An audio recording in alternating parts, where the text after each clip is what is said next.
और भी हम चलेंगे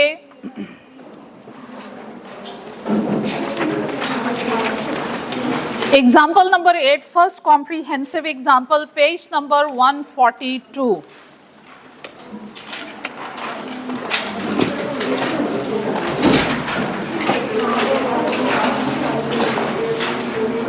पेज नंबर 142 पे बेटे कॉम्प्रिहेंसिव एग्जाम्पल नंबर 8। इसमें क्या कहते हैं जनाब, रिक्वायरमेंट क्या है, डिस्कस कीजिए। How the above issue should be dealt in the financial statement of CL for the year ended 31st December 2020 in accordance with the requirement of IFRS. You have recently joined as the finance manager of COV Limited. While reviewing the draft financial statement for the year ended 31st December 2020, और वो किसने prepare किया draft final accounts by junior accountant. You have noted that CL acquired a 3-story building when on 1st March 2020, और हमारा year and कब हो रहा है 31st March 2020। CL uses the ground floor for its marketing department. तो जो आपका floor marketing या बिजनेस पर्पस के लिए यूज हो रहा है बेटे, वो किस स्टैंडर्ड के अंडर कवर होगा? Under IAS 16। While the remaining 2 floors were in excess of CL's need and therefore were rented out. IAS 40. The first floor was rented out on 1st June 2020 and the second floor was rented out on 1st December 2020. ये आपकी investment property कब बनती है? जब आप actual में उसको rent पे दे देते हो। Accountant has recorded the building as, उसने पूरी बिल्डिंग को रिकॉर्ड कर लिया as property plant and equipment, और भाई उस पे डेप्रिसिएशन भी चार्ज की, ग्राउंड फ्लोर पे भी, फर्स्ट फ्लोर पे भी और सेकंड फ्लोर पे भी। हाँ, डेप्रिसिएशन उसने सही चार्ज की फ्रॉम 1st March 2022 ऑनवर्ड। तो accounting policy of the CL is to carry land and building at fair value whenever permitted by IFRS। तो मिस्टेक उसने क्या की भाई, आप उसे कहोगे जो ग्राउंड फ्लोर है वो बिजनेस पर्पस के लिए यूज कर रहा है, उसके लिए यूज होना चाहिए IAS 40, और फर्स्ट फ्लोर उसने बिजनेस, हाँ फर्स्ट फ्लोर वो बिजनेस पर्पस के लिए है, इसलिए उस पर अप्लाई होना चाहिए IAS 16। और फेयर वैल्यू मॉडल पे जा रहे हो तब भी वो डेप्रिशिएट होगा, और कितने मंथ्स का डेप्रिशिएट होगा? जितने मंथ वो यूज हुआ, और वो कब से यूज हो रहा है? From 1st March to 31st December। कितने मंथ्स की डेप्रिसिएशन चार्ज होनी चाहिए? 10 मंथ्स की। बाकी जो फ्लोर हैं वो आपकी IPs कब कब बन चुके हैं, जिन पे IAS 40 आपने अप्लाई करना है, जब जब आपने उनको रेंट पे दे दिया हुआ है। Is it clear? अच्छा, उसके बाद कल जनाब आप लोग थक गए थे, कुछ बातें हमने और की थी। ओपन योर नोट्स, और उसकी बेस पे मैंने फर्दर इस स्टैंडर्ड की डिस्कशन करनी।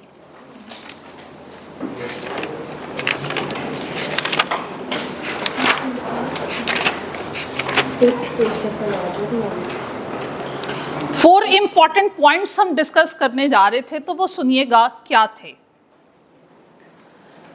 बेटे। अगर आपको याद हो, पेज नंबर है मेरा ख्याल है 5।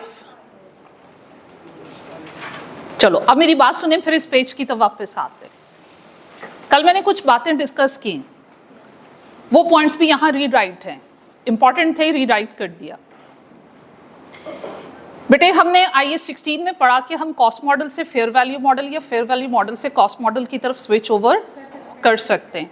Is it possible in case of investment property? No, it is not possible. आप अगर पहले कॉस्ट मॉडल यूज करें, उसको फेयर वैल्यू मॉडल में तो कन्वर्ट किया जा सकता है, लेकिन फेयर वैल्यू मॉडल से आप उसे कॉस्ट मॉडल की तरफ कन्वर्ट नहीं करोगे। एक तो ये चीज याद रखनी। फिर इसके अलावा मैंने आपसे कुछ बातें की कि बेटे सम टाइम हमारी मजबूरी ये होती है, स्टैंडर्ड हमें रेस्ट्रिक्ट करता है कि आप फेयर वैल्यू मॉडल यूज कीजिए फॉर IPs, हमारे पास फेयर वैल्यू अवेलेबल नहीं होती। फिर हम क्या करेंगे? कॉस्ट मॉडल यूज करेंगे कब तक? जब तक फेयर वैल्यू हमारे पास अवेलेबल नहीं है। तो ऐसी सिचुएशन में हमने हमेशा याद रखना है, जब आईपी को कॉस्ट मॉडल, आईपी के लिए कॉस्ट मॉडल यूज करते हैं तो डेप्रिसिएशन को हम एज्यूम करेंगे, स्क्रैप वैल्यू को एज्यूम करेंगे 0। तो हमने स्क्रैप वैल्यू को हमेशा क्या एज्यूम करना है? 0। अच्छा, फिर अब याद कीजिएगा प्रीवियस चैप्टर में आपके non current asset, tangible non current asset, property, plant and equipment के अंडर जो आते हैं, डिफरेंट क्लासेस के लिए हम डिफरेंट मॉडल यूज कर सकते थे। लैंड के लिए कभी वो कहता था रिवैल्यूएशन मॉडल यूज हो रहा है, बिल्डिंग के लिए हम यूज कर सकते हैं कॉस्ट मॉडल, हम प्लांट एंड मशीनरी के लिए फेयर वैल्यू मॉडल की तरफ जा सकते हैं, फर्नीचर के लिए कॉस्ट मॉडल की तरफ जा सकते हैं। क्या ये बात हुई थी? याद है ना? बल्कि उसने क्वेश्चन में ऐसा दिया भी हुआ है। आपने जितने क्वेश्चंस किए हैं प्रीवियस चैप्टर में, different classes of non current assets के लिए हम डिफरेंट मॉडल यूज करते हैं, लेकिन यहाँ पे ये रेस्ट्रिक्शन है। आपकी यहाँ पे non current asset, tangible non current asset की क्लासेस ही 2 हैं, एक लैंड है और एक बिल्डिंग है। तो यहाँ पे रेस्ट्रिक्शन ये है कि अगर आप लैंड के लिए फेयर वैल्यू मॉडल यूज करोगे तो बिल्डिंग के लिए भी फेयर वैल्यू मॉडल यूज होगा। लैंड के लिए अगर कॉस्ट मॉडल यूज करोगे तो बिल्डिंग के लिए भी कॉस्ट मॉडल यूज होगा। ठीक है, ये याद रहेगा। एक और डिफरेंस, और वो डिफरेंस क्या है? IAS 16 में जितने भी IAS 16 के under non current tangible assets आते हैं, डिफरेंट क्लासेस के लिए different models you can use. और उसने कॉम्प्रिहेंसिव एग्जांपल में इस चीज की प्रैक्टिस भी करवाई हुई है, आपको याद भी होगा। बट वो तमाम टेंजिबल नॉन करंट एसेट जिसमें land and building he investment property के अंडर आती हैं, अगर आपने दोनों क्लासेस के लिए सेम मॉडल यूज करना है, अगर लैंड के लिए कॉस्ट मॉडल है तो बिल्डिंग के लिए भी, और अगर लैंड के लिए फेयर वैल्यू मॉडल है तो बिल्डिंग के लिए भी फेयर वैल्यू मॉडल। फिर मैंने एक और बात की बेटे आपसे कि अगर इन केस आप कॉस्ट मॉडल यूज भी कर रहे हो आईपी के लिए, इवन देन डिस्क्लोजर में उसकी फेयर वैल्यू हमें मेंशन करना है। क्या ऐसा IAS 16 में कंपल्सरी था? नो। आपने डिस्क्लोजर नोट्स बनाए, देखे सोल्यूशन में जिन मॉडल को, जिन एसेट्स को, जिन क्लासेस को हम यूज कर रहे थे फेयर वैल्यू मॉडल पे, सिर्फ उन्हीं की फेयर वैल्यूज की हमने और इवैल्यूएशन सरप्लस गेन की इंफॉर्मेशन दी। हमने कॉस्ट मॉडल पे जिनको लेके चल रहे थे उनकी फेयर वैल्यू की इंफॉर्मेशन डिस्क्लोजर में देना जरूरी नहीं था। While in case of IP it is compulsory। क्यों? क्योंकि एक स्पेसिफिक टाइम पीरियड के बाद हमने अल्टीमेटली इसको फेयर वैल्यू की तरफ लेके जाना है, इसको बेचने के लिए ही रखा हुआ है, अनटिल हमें कैपिटल गेन कंफर्म नहीं हो जाता जो हमारी रिक्वायरमेंट के अकॉर्डिंगली है। और आपने डिस्क्लोजर में फेयर वैल्यू की इंफॉर्मेशन देते रहना है। और जब फेयर वैल्यू मॉडल की तरफ कन्वर्ट होना है, फर्स्ट कीजिए 2011 में मेरे पास आईपीज आए हैं, कंस्ट्रक्ट किए या मैंने परचेज किए। 2001 में 2011 में मेरे पास फेयर वैल्यू की, मैंने उसको कॉस्ट मॉडल पे रखा। 2002 में भी मैंने उसे कॉस्ट मॉडल पे रखा, 2 सालों की डेप्रिसिएशन मैंने चार्ज की। 2003 में मैंने सोचा उसको फेयर वैल्यू में कन्वर्ट कर ले। अब जब मैंने उसे फेयर वैल्यू मॉडल में कन्वर्ट करना है, पहले 2 सालों की फेयर वैल्यू भी मैंने पिछले 2 सालों के डिस्क्लोजरी नोट में मेंशन की होगी। तो जब आपने चेंज करना है फेयर वैल्यूज में, तो जो पिछले 2 सालों की फेयर वैल्यू है उसको भी एडजस्ट करना। जिन प्रीवियस ईयर में आईपीस को आप कॉस्ट मॉडल पे रिकॉर्ड कर चुके हो, उनको भी आपने किस में कन्वर्ट करना है? फेयर वैल्यू में कन्वर्ट करने के लिए प्रीवियस ईयर के भी सरप्लस और गेन को आपको एडजस्ट करना पड़ेगा। ये भी बात एब्जॉर्ब हो गई? अच्छा, एक और बात, ये बात एब्जॉर्ब नहीं हुई, व्हाइट बोर्ड पे लिखते हैं। देखो भाई, 2011 में मेरे पास एसेट आया, 2012 में भी रहा, 2013 में मैं स्विच ओवर हो गई कि इसको फेयर वैल्यू की तरफ लेके चलते हैं। कॉस्ट है मेरे पास जनाब, यहाँ थी उसकी 10 मिलियन और हम 10 मिलियन पे ही स्टैंड रहे, ठीक है। अब उसके बाद फेयर वैल्यू की एस्टिमेशन थी कि जनाब इसकी फेयर वैल्यू यहाँ थी 11 मिलियन और यहाँ हो गई भाई 12 मिलियन और अब इसकी फेयर वैल्यू है 15। अब मैंने जब सरप्लस को रिकॉर्ड करना है तो मैंने 12 माइनस 15 नहीं करना, जो प्रीवियस सरप्लस मुझे गेन हो चुका है और वो कितने का है 1 मिलियन, उसको भी रिकॉर्ड करना है। मुझे अब तक इस पे कितना गेन हो चुका है, 1 मिलियन का यहां हो चुका है और 3 मिलियन का यहां हो चुका है। और जब हम कॉस्ट मॉडल से फेयर वैल्यू मॉडल की तरफ गए तब तक मुझे सरप्लस कितना रिसीव हो चुका है, 4 मिलियन। अब बात समझ में आई? ओके, अब आगे बढ़े, एक और डिफरेंस डिस्कस किए। आईपी में जो रिवैल्यूएशन गेन या सरप्लस होता है वो कहां जाता है? ओसीआई में। और इसके सरप्लस के बारे में मैंने क्या बात की थी? ये कहां जाएगा? हमेशा ओआई में। ये बातें याद हो गई? ओके जनाब, यही पॉइंट्स मैंने यहां लिखे हैं। अब आगे बढ़ते हैं, कुछ और बातें करते हैं, ये पढ़ लीजिएगा फिर, ठीक है? ये ट्रांसफर्स क्या होते हैं? मैम अगर 11 और 12 में फेयर वैल्यू डिटरमिनेबल नहीं है, अगर फेयर वैल्यू डिटर्मिनेबल नहीं है फिर तो हमारे पास फेयर वैल्यू की इंफॉर्मेशन नहीं है, वो मेरे पास 2013 में ही आई, अवेलेबल नहीं है, ठीक है? फिर डायरेक्टली मैंने क्या करना है, ठीक है? फिर मैंने वहीं से अगर फेयर वैल्यू IS 40 कहता है अगर फेयर वैल्यू आपके पास अवेलेबल है तो इन case of IP it is must कि आप फेयर वैल्यू मॉडल की तरफ ही स्विच ओवर हो। तब तक कॉस्ट मॉडल पे रहना है जब तक आपके पास फेयर वैल्यू की इंफॉर्मेशन रिलायबली मेजरेबल नहीं है। फेयर वैल्यू की तरफ हम मूव कब करते हैं? रिवैल्यूएशन के लिए मैंने IS 16 में क्या बात कही थी? हमारे पास फेयर वैल्यू रिलायबली मेजरेबल होनी चाहिए थ्रू वैल्यूअर। ये रफ एस्टिमेशंस है। और जब आपके पास रिलायबली मेजरेबल है, वैल्यूअर ने बता दिया हुआ है, देन इट इज कंपल्सरी कि आप उसे फेयर वैल्यू मॉडल की तरफ स्विच ओवर कर लें। अब बात क्लियर होगी सबको? चलें जी, अब एक बड़ी इंपॉर्टेंट चीज, उसे वो नाम देता है ट्रांसफर्स का। ये ट्रांसफर्स क्या हैं?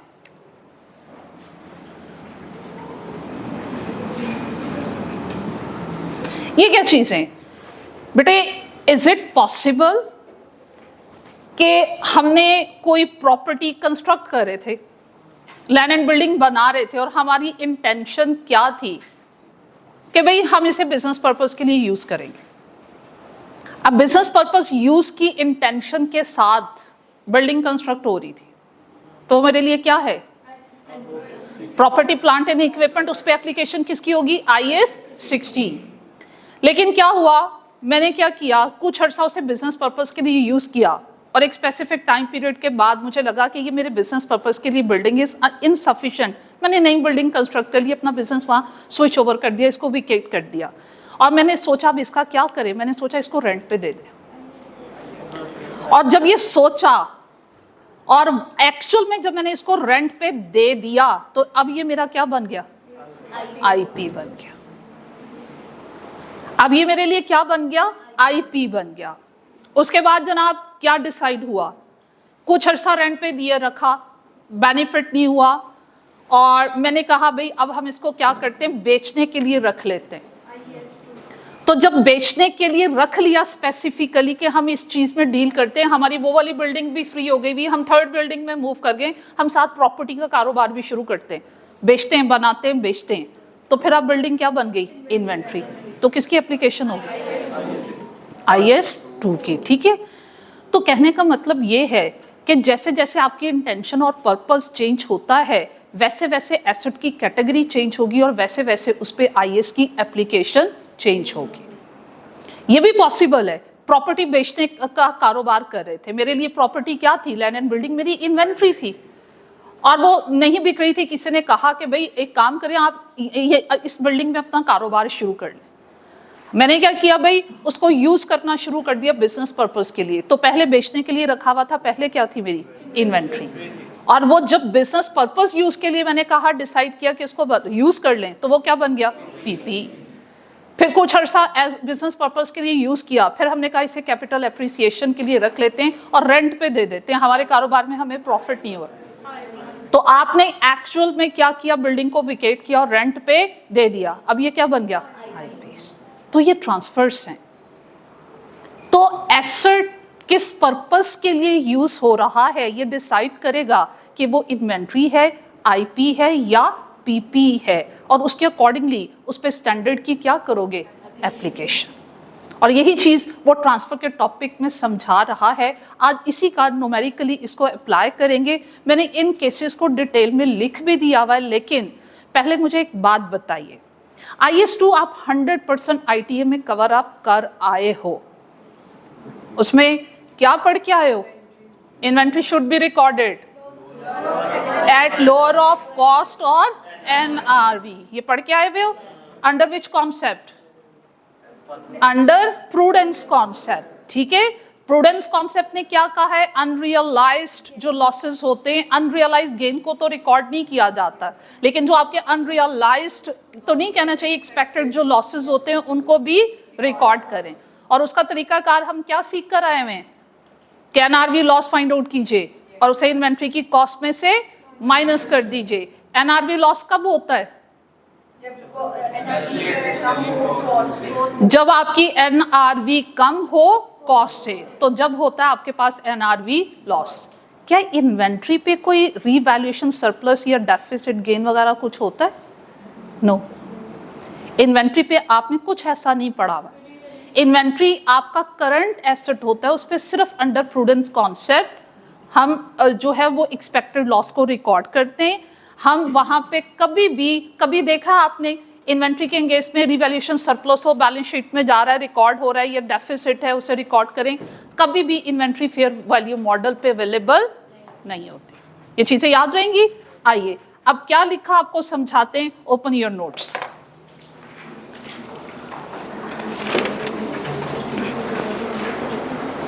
उसमें अब आप आओगे बेटा जी, पेज नंबर 9 पे आइए, जो आपको नोट्स फॉरवर्ड किए हुए हैं, पेज नंबर 9। ये कुछ चीजें बड़ी इंपॉर्टेंट है, इनको जहन में रखना है।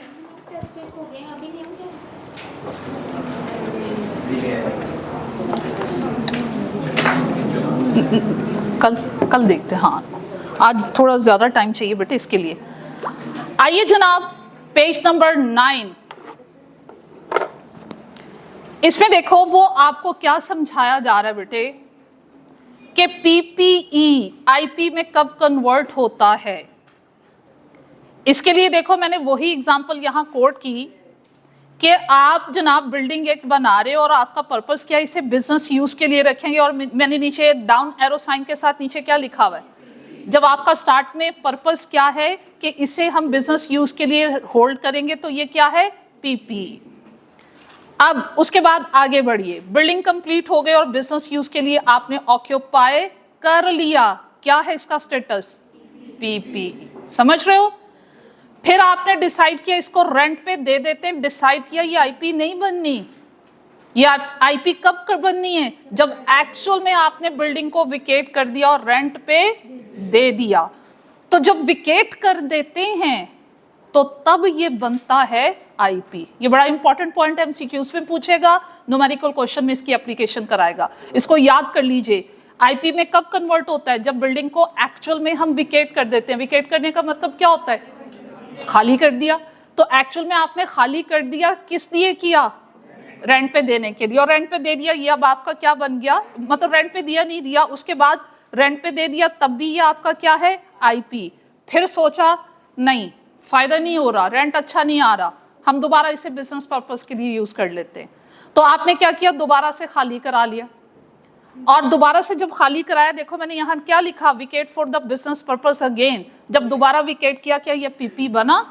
नहीं, ये PP दोबारा PP में कब कन्वर्ट होगा? जब एक्चुअल में आप बिजनेस पर्पस के लिए रीऑक्यूपाई कर लोगे। जब बिजनेस पर्पस के लिए इसको एक्चुअल में रीऑक्यूपाई कर लोगे। तो ये एग्जांपल आपको क्या सिखा रही है? Repeat with me. PP IP में कब कन्वर्ट होता है? जब विकेट होता है। PP IP में कब कन्वर्ट होता है? जब विकेट होता है। और फिर IP ने PP में तब कन्वर्ट नहीं होना जब विकेट होना है, बल्कि जब रीऑक्यूपाई होना है। बात याद हो गई? चलें भाई, PP ने IP में कब कन्वर्ट होना है? जब विकेट होना है रेंट पर्पस के लिए। और IP ने PP में कब कन्वर्ट होना है? जब रीऑक्यूपाई होना है। ये चीजें जरूरी है, अदरवाइज आप इसका न्यूमेरिकल क्वेश्चन सॉल्व नहीं कर सकते। आगे बढ़ते हैं। यही बात मैंने केस नंबर 2 में लिख दी, उसने ये 4 केसेस लिखे हुए हैं कि भाई जब विकेट कर दिया फ्रॉम रेंट और रीऑक्यूपाई कर लिया तो आईपी ने किस में कन्वर्ट हो जाना है, पीपी में। ये पेज नंबर 10 पे है हम। अच्छा भाई एक और इंपॉर्टेंट चीज, पहले ये इन्वेंट्री थी, अब आपका आईपी बन गया। मतलब पहले प्रॉपर्टी आप खरीद रहे थे, बना रहे थे बेचने के लिए, वो आपकी इन्वेंट्री थी। IS2 की एप्लीकेशन हो रही थी, पेज नंबर 10 था। वो बच्चा मिस कर गया, मिल गया। चलें भाई, तो आपने पहले लैंड एंड बिल्डिंग रखी हुई थी, बनाते थे या खरीदते थे, बेचने के लिए आगे बेच देते थे। प्रॉपर्टी लैंड एंड बिल्डिंग आपके लिए क्या थी, इन्वेंट्री। और जनाब उसके बाद यू हैव डिसाइडेड कि बेचेंगे नहीं, हम इसे क्या करेंगे, रेंट पे दे देंगे। अब वो किस में कन्वर्ट होगा, आईपी में। लेकिन वो कब, देखो एक एग्जांपल के थ्रू मैंने आपको यहाँ क्लैरिफाई करने की कोशिश की है। हमने जनाब कंस्ट्रक्ट नहीं की, कंस्ट्रक्ट की या परचेज की, और किस लिए, फॉर रीसेल। तो ये क्या है, इन्वेंट्री। उसके बाद आप यू हैव डिसाइडेड कि हम रेंट पे दे देते हैं। डिसाइड कर लेने से स्टेटस चेंज नहीं होता। डिसाइड किया है, स्टेटस तब चेंज होता है जब प्रैक्टिकली उसकी एप्लीकेशन हम करते हैं। ठीक है, तो आपने डिसाइड किया कि रेंट पे दे दें, स्टिल वो क्या है, इन्वेंट्री है। उसके बाद एक्चुअल में आपने विकेट किया और उसको रेंट पे दे दिया, क्या बन गई, आईपी। ठीक है, अब ये आईपी फिर से देखो, चाहे वो पीपी से आईपी बन रही है या इन्वेंट्री से आईपी बन रही है, कब बन रही है, जब विकेट हो रही है। अब हम इसको रिवर्स चलते हैं। हमने कुछ अर्सा रेंट पे देने के बाद डिसाइड किया नहीं, बेच देते हैं। इसका मतलब आईपी इन्वेंट्री में भी कन्वर्ट हो सकती है। अब क्या कहता है स्टैंडर्ड आपका कि आपने इसको आईपी से दोबारा इन्वेंट्री कब बनाना है। तो देखो वो क्या कहता है, कहता है आपने रेंट पे देने के बाद विकेट कर दी।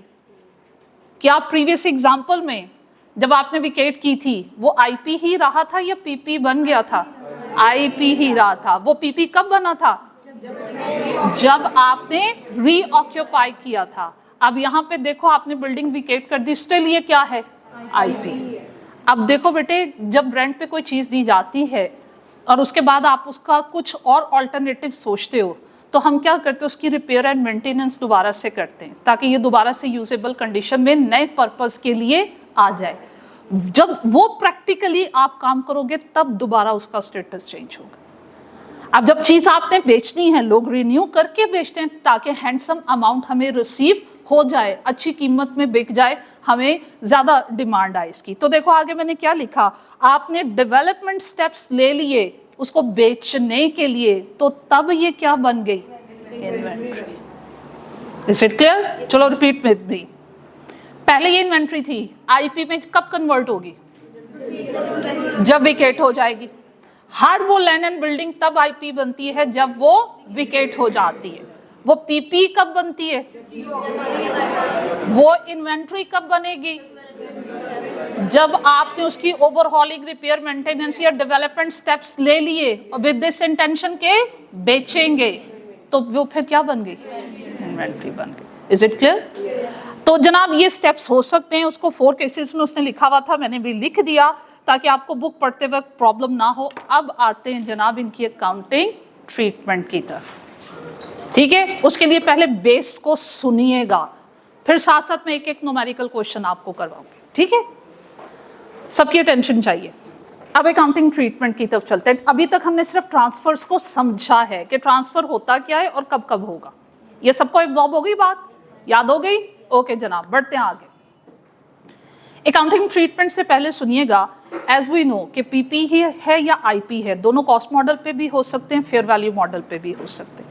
एक केस ये है कि आपका पीपी आईपी में कन्वर्ट हुआ, दोनों कॉस्ट मॉडल पे थे या दोनों फेयर वैल्यू मॉडल पे थे, या एक कॉस्ट मॉडल में था और दूसरा फेयर वैल्यू मॉडल पे था, या पहला फेयर वैल्यू मॉडल पे था और दूसरा कॉस्ट मॉडल। वो कोई भी ऐसी इंफॉर्मेशन दे सकता है।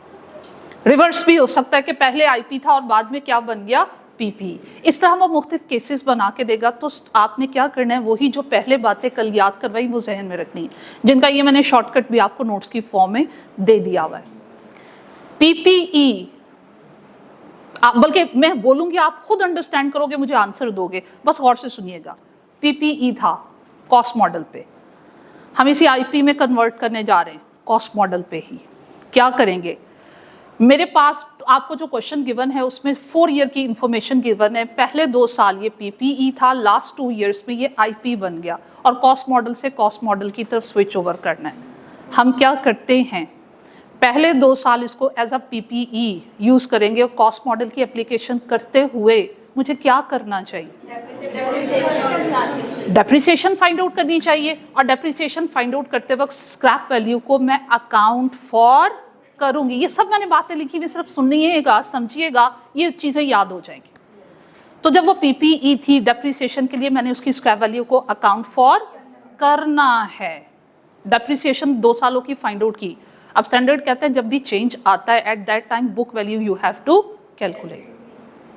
आपने बुक वैल्यू कैलकुलेट करनी है और बुक वैल्यू पे इसको बना देना है, पीपी को क्या बना देना है, आईपी। जब बनाना है transfer entry you have to pass, बनाओ। अब उसका पीपी का स्टेटस खत्म करो, उसको आईपी बनाओ। शाबाश, आईपी को डेबिट करना है और पीपीई को credit. At what value, book value. किस वैल्यू पे, बुक वैल्यू, क्योंकि दोनों जगहों पे क्या यूज हो रहा है, कॉस्ट मॉडल। एब्जॉर्ब हुई बात? ओके, एक स्टेप और आगे चले, आखिरी 2 साल की वर्किंग करो। अब क्योंकि आईपी में भी कॉस्ट मॉडल है तो डेप्रिसिएशन होगी, होगी, लेकिन स्क्रैप वैल्यू गिवन भी होगी तो वो आपने क्या करनी है, इग्नोर कर देनी। क्या ये बात एब्जॉर्ब हुई? अच्छा, एक और बात बताइए, स्क्रैप वैल्यू तो इग्नोर किए, जब वो आईपी बना 3rd ईयर में उसकी depreciation how to calculate? Yes, this is the point. Book value जब चेंज आता है ऑनवर्ड ईयर का, आईटीए ने आपको डेप्रिसिएशन एक्सपेंस कैलकुलेट करना कैसे सिखाया, at the time of change book value minus remain new scrap value, और यहाँ न्यू स्क्रैप वैल्यू क्या है, 0 divided by remaining useful life. आपके पास क्या आ जाएगा, आईपी का 3rd ईयर का डेप्रिसिएशन एक्सपेंस, फिर उसकी भी बुक वैल्यू फाइंड आउट कीजिए क्योंकि कॉस्ट मॉडल। 4th ईयर में भी आप ऐसे करोगे। क्या आप मेरे पॉइंट को समझे? ओके, अब थोड़ा सा इसको चेंज करें। चलो भाई, आप स्टिल पीपी से आईपी में जा रहे हो। पीपी में कॉस्ट मॉडल था और 4 साल को ही ज़हन में रखो, और आईपी में क्या था, फेयर वैल्यू। थोड़ा सा चेंज कर लेते हैं ना। अब 2 साल पहले ये पीपीई था, क्या करेंगे, स्क्रैप वैल्यू को काउंट फॉर करते हुए 2nd ईयर के एंड पे क्या फाइंड आउट करोगे, बुक वैल्यू। चलो अब इसको आईपी बनाओ, एंट्री पास करो। आईपी डेबिट और पीपी को क्या करना है, क्रेडिट। किस वैल्यू पे, यहां थोड़ा सा चेंज है। सुनिए, जब भी आप फेयर वैल्यू मॉडल से कॉस्ट मॉडल की तरफ जाएं या कॉस्ट मॉडल से फेयर वैल्यू मॉडल की तरफ जाएं, ट्रांसफर की एंट्री पास करने से पहले आपने फेयर वैल्यू गेन को रिकॉर्ड करना है। बुक वैल्यू आपके पास आ रही थी 100, जब आप इसको आईपी में कन्वर्ट करने गए हो तो फेयर वैल्यू पता चल रही है 120। 20 का पहले आपने फेयर वैल्यू गेन रिकॉर्ड करना है। कैसे रिकॉर्ड करना है, गेन हमेशा क्या होता है, क्रेडिट। डेबिट किसको करें, जो पहले ये था, क्योंकि अभी ये कन्वर्ट नहीं हुआ। ये कन्वर्जन से पहले फेयर वैल्यू गेन लॉस को आपने रिकॉर्ड करना है, कन्वर्जन से पहले रिकॉर्ड करना है। करें record, PPE to PP debit, और गेन को क्या करना है, क्रेडिट। ये गेन कहां जाना है, क्योंकि ये किसका गेन है, पीपी का गेन है, इसने ओसीआई में जाना है। ओके हुआ? ये गेन कब हुआ है आपको, जब अभी उसका स्टेटस पीपी है, अभी आपने उसको आईपी में कन्वर्ट नहीं किया, अब फेयर वैल्यू पे कन्वर्ट करना। ओके हुआ? अब क्या करोगे, इससे फेयर वैल्यू पे कन्वर्ट करोगे, एंट्री क्या करोगे, आईपी डेबिट और पीपीई क्रेडिट। उसके बाद 3rd और 4th ईयर में डेप्रिसिएशन हाउ टू कैलकुलेट, करने तो देते कुछ को। हाँ जी, फेयर वैल्यू मॉडल की तरफ जा रहे हैं, इसलिए आईपी में डेप्रिसिएशन चार्ज नहीं होगी। जस्ट ऑनवर्ड ईयर में फेयर वैल्यू का कंपैरिजन फेयर वैल्यू के साथ करते हुए जो गेन आएगा कैलकुलेट करें, रिकॉर्ड करें, नहीं रिकॉर्ड करो पहले। IP टू गेन, गेन ने किधर जाना है, OI में जाना है। क्लियर हो रही है बातें? चलो अब थोड़ा सा न्यूमेरिकल क्वेश्चन, बस ये चीजें सोच लो, खुद ब खुद क्वेश्चन सॉल्व हो जाएगा। पहले छोटी छोटी सी एग्जांपल्स